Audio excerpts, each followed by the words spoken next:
के चेहरे की, कपड़ों की और घर की सफाई तो सभी करते हैं, लेकिन क्या आपने कभी अपने मन की सफाई की है?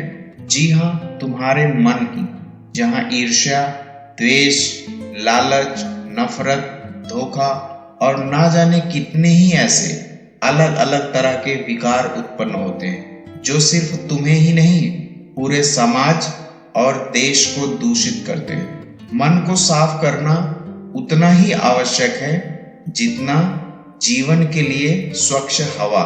तुम्हारे मन को साफ करने के 3 तरीके बताता हूँ। जैसे जैसे तुम इन तरीकों को अपनाओगे, तुम्हारा मन अंदर से प्रफुल्लित होता जाएगा।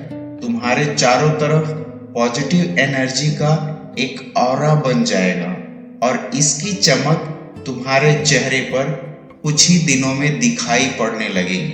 अपने मन को साफ करने का पहला स्टेप यह है कि यह निश्चय करो कि प्रतिदिन किसी न किसी तरह से किसी एक की मदद अवश्य करोगे। यह मदद किसी इंसान की हो सकती है, किसी जानवर की हो सकती है या फिर किसी पेड़ पौधे की।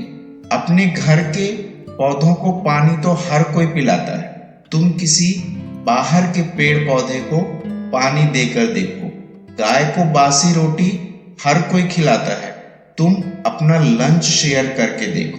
कभी किसी असहाय को एक कप चाय पिलाकर देखो। तुम्हारा मन इतना प्रसन्न होगा जिसका तुम अंदाजा नहीं लगा सकते, और साथ ही प्रसन्न होंगी इस सृष्टि की वे सारी शक्तियां जो तुम्हारे साथ होती हैं। दूसरे स्टेप में यह प्रयास करो कि तुम अपने मन में किसी के प्रति कोई हीन भावना ना लाओ, और यदि कभी किसी के साथ कोई मनमुटाव या लड़ाई झगड़ा हो जाए तो उसे साफ साफ बोल दो।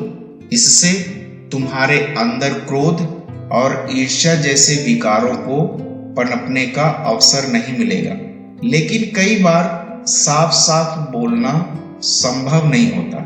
ऐसे में जिससे भी तुम्हें शिकायत है और जो शिकायत है उसे पेपर पर लिखो और उसे जला दो। इससे तुम्हारे क्रोध और ईर्ष्या में कमी आएगी। तीसरा और सबसे महत्वपूर्ण कार्य, प्रतिदिन कुछ समय निकालकर अनुलोम विलोम का अभ्यास करो।